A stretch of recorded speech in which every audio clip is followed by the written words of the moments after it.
most ambitious single road building project in the history of Tennessee, began with a bold and controversial new idea. We have been talking about it for months. Now it's here, a portion of Interstate 40 closing. We are about an hour away from the shutdown of Interstate 40 through downtown Knoxville. We are less than 1 hour away from the biggest road construction project in Tennessee history. The countdown is on. We're less than an hour away from the I-40 shutdown through downtown Knoxville. From the downtown closure of Interstate 40 for that Smart Fix project we've been telling you about for months and weeks now. Yeah, we've been warning you about it, and it is finally here. Close a section of Interstate 40, one of the busiest roads in America, for a construction project. Tennessee had never attempted a project of this magnitude and impact before. Smart Fix 40 wasn't just any road project. The culmination of planning that began in the late 1980s ultimately produced Smart Fix 40, which was the largest individual project in the state, with more than $200 million budgeted to make major changes to I-40 through downtown Knoxville. The project was so large it required the Tennessee Department of Transportation and the contractors hired for the job to look at new ways of working together. In some cases, those involved with the Milestone project developed entirely new techniques for building roads. Smart Fix 40 addressed one of the biggest traffic problems in the state. In the 1970s and 80s, downtown Knoxville was known as Malfunction Junction because of the constant traffic snarl caused by the merging of I-40 and I-75 into two narrow lanes of traffic. Motorists would add an extra hour to their trips to the city just because of the wait. Before the city hosted the World's Fair in 1982, a big part of the problem was fixed, thanks to the construction of I-640, which allowed traffic to avoid the downtown area. Traffic flow was much smoother through the city, but there were still big issues to be addressed. From the 80s through the turn of the century, much of I-40 through Knoxville was rebuilt, widened, and modernized. However, a section of the interstate through the downtown area remained a problem. From Broadway to I-275, I-40 was just 2 lanes with a left-hand entrance ramp. That was the site of more than 150 traffic crashes a year, one of the worst safety records in the nation. What's more, the average daily traffic counts have nearly doubled since 1980, creating more congestion and risks for drivers. By 2004, more than 100,000 vehicles a day squeezed through this antiquated section of interstate, which also included numerous bridges and split residential neighborhoods. Changing I-40 would be expensive and certainly disruptive to the city and to many of its residents. TDOT and city officials had looked at the problem for years, trying to find an effective and efficient solution. Downtown interstate problem of I-40 in Knoxville has been on the drawing board for a long time. It was the #1 priority of the Transportation Planning Organization to try to widen that and improve a lot of the features of, with particularly the left-hand exit onto James White, which has been a severe safety problem for years. The question was just how you're going to do it and how you're going to pay for it, but particularly how you're going to do it in a confined area in an urban, right in downtown Knoxville.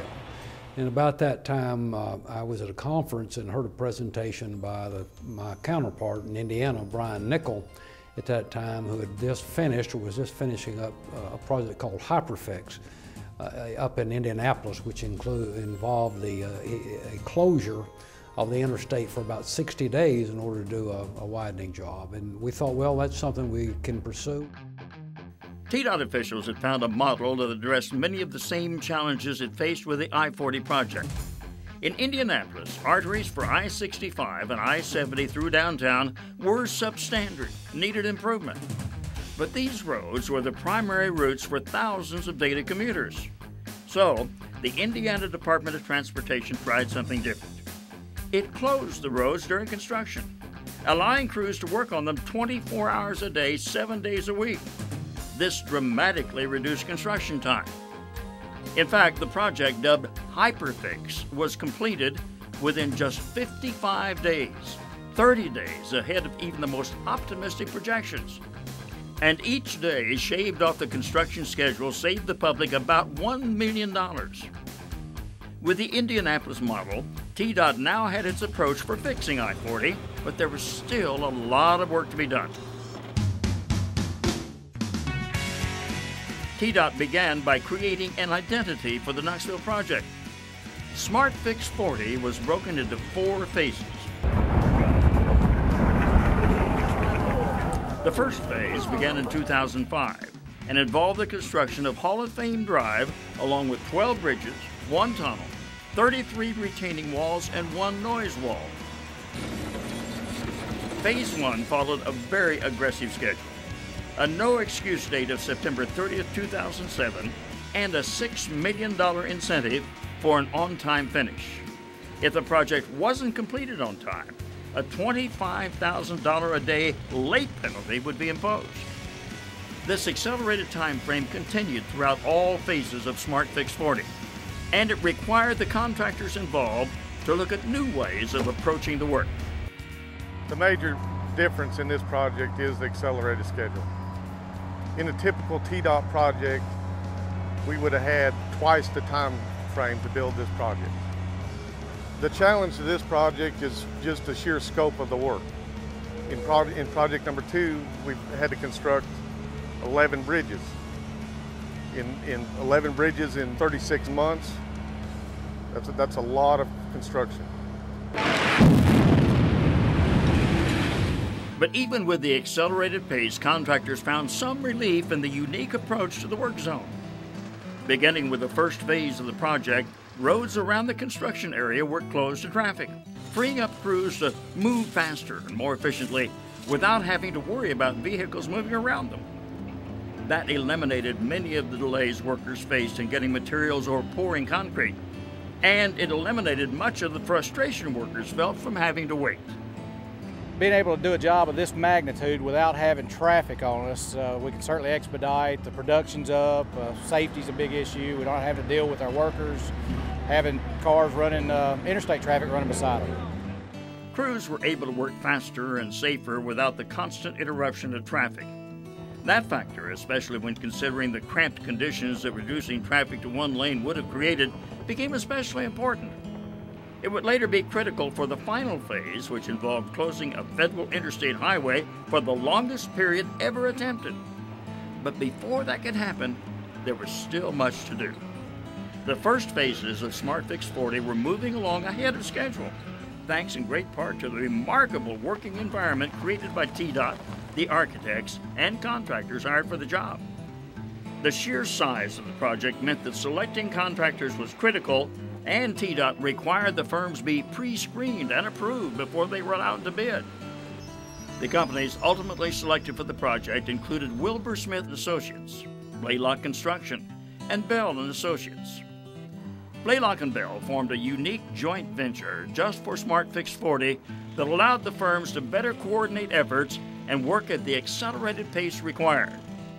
Smart Fix 40 certainly required a different way of thinking. The individuals, as well as the organizations involved, proved to be up to the task. But the biggest challenge for the team still lay ahead. And as well as they had worked together on the initial phases of the project, TDOT, Wilbur Smith, Blaylock & Bell would need additional help for the final phase of Smart Fix 40, the entire city of Knoxville. TDOT laid the plans for a massive public information campaign well in advance of the interstate closing. Many stakeholders had to buy into the idea of closing the interstate long before the road could be shut down for construction. Obviously, there's a little bit of apprehension. You're shutting down the major interstate through the heart of our city, but we also feel good.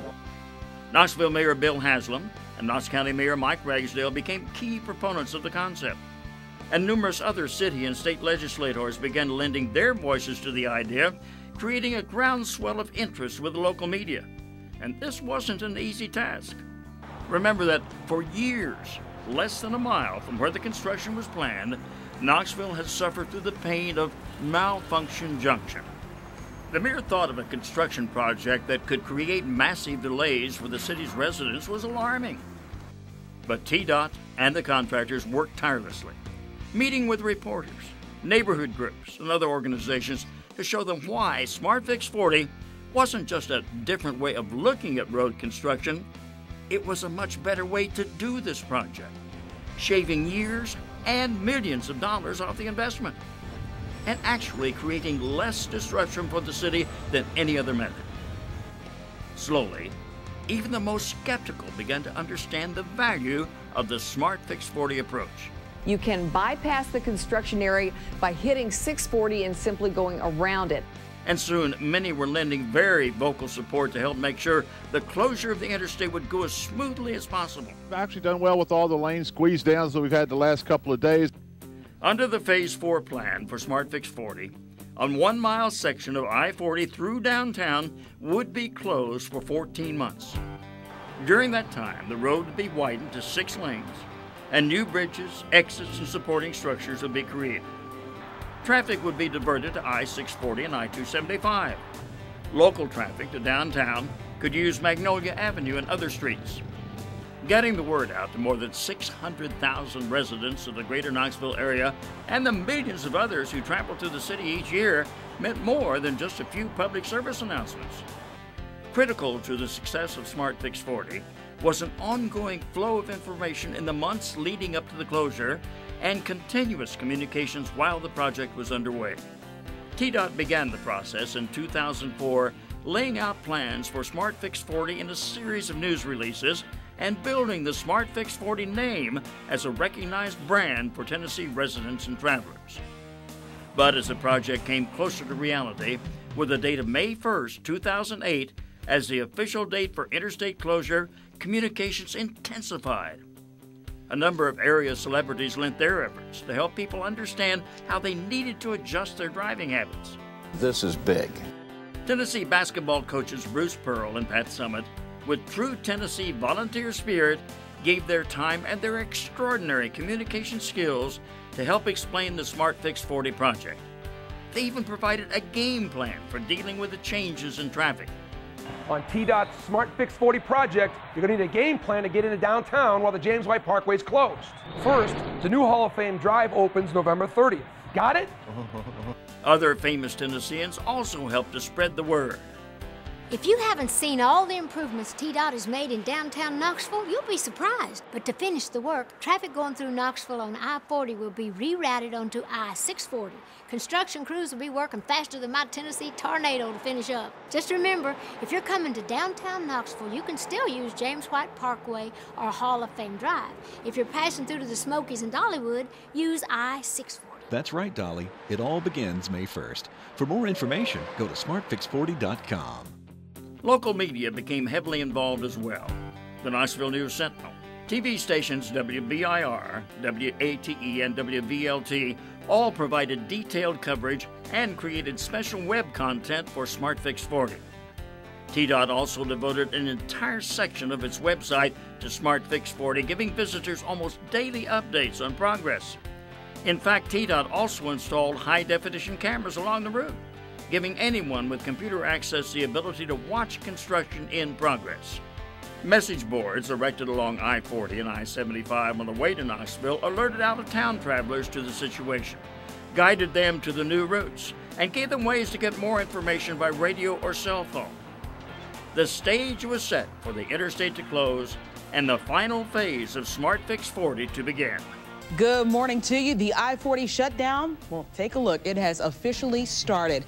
Basically, the interstate through Knoxville is now closed. Well, it finally happened. They went and shut down the interstate, bringing an end to life as we know it. As the interstate closed, Knoxville residents braced themselves for the worst. What they found, however, was that the closure of I-40 through downtown had minimal impact on their lives. Thanks to the careful planning of TDOT and its contractors, as well as the effectiveness of the communications efforts, the traffic problems some people feared never materialized. For most area residents, it was almost a non-event. One of the things that a lot of staff talks to me about is, you know, it was almost anticlimactic. There just were never any real big traffic issues as a result of this project. And I think that's one of the biggest lessons learned, is that we can use the tools at our disposal, working with the media, our own technology, email, you know, text messages, everything that we can put out there to kind of give people an update on the project status. And ultimately you can deliver the project, again, with very few disruptions to traffic. While Knoxville breathed a sigh of relief, work at the project site was intensifying. With the largest incentives for on-time completion and the biggest penalties for delays in state history, TDOT and its contractors had plenty to worry about. Crews continued working around the clock, pouring concrete, laying asphalt for 6 highway lanes, 4 auxiliary lanes, 3 noise walls, 9 new bridges, and improvements to 12 side streets. Everyone understood they were under scrutiny, not just from Knoxvillians, but much of the country who watched the unique project closely. Once again, the collaboration with TDOT and its contractors led to more innovations, including a remarkable new space-saving retaining wall design. Nearly a decade before, TDOT geotechnical engineer Saab Haddad developed a compact retaining wall system that was used in West Knoxville to cut down on the traditional footprint required for such a structure. His design saved 2 buildings from demolition because it required less space. In SmartFix 40, Haddad's concept became even more important because the expansions to the interstate meant encroachment into Knoxville's historic 4th and Gill neighborhood. That community was undergoing a new renaissance as residents invested in restoring and revitalizing the century-old homes of the area. The new design used stretched steel to create tension and stability, cutting down on the overall space required. The cost difference is dramatic. A traditional retaining wall can cost more than $1,200 per square foot because of the complex structure of I-beams required. The SmartFix 40 wall cost just $125 per square foot.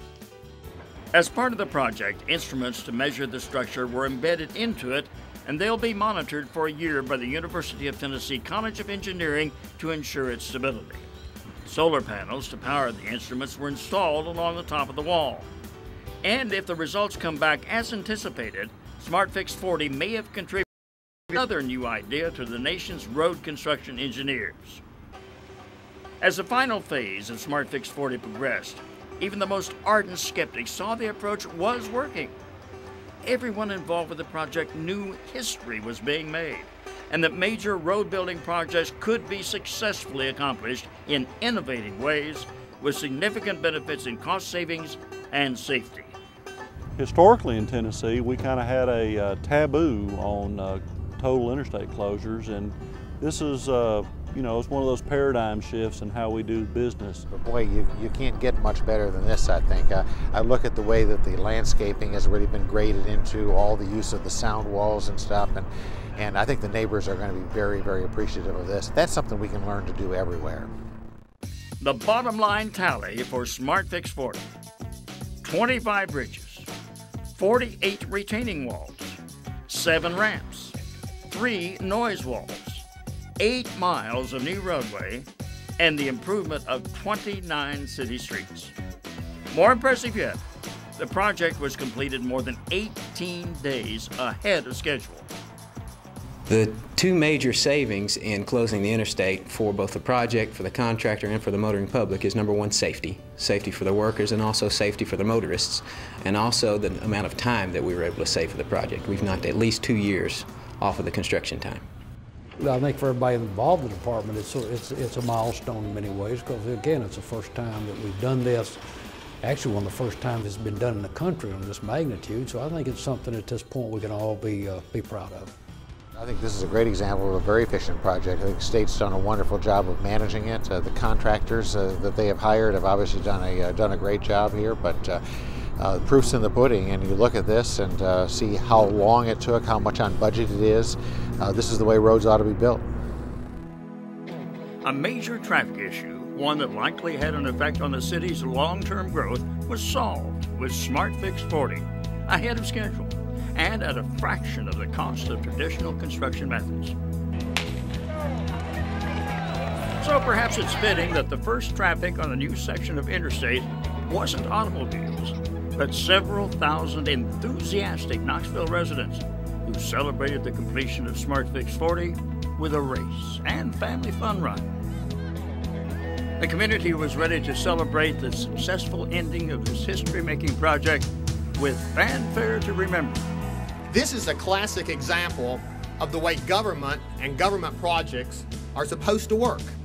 Everybody pulling together, working together, common goals. When you have challenges, you sit down at a table, you push your way through them. People complain a lot of times about government and the government work, and sometimes that's fair to do. But in this case, there should be nothing but praise for the job that TDOT has done. This really is a model.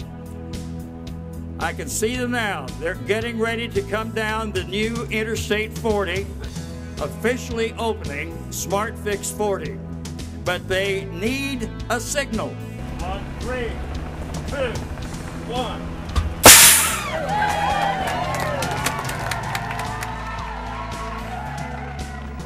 As traffic began to move on the fresh pavement, the bar was raised as Smart Fix 40 became the new model for road construction around the country and abroad.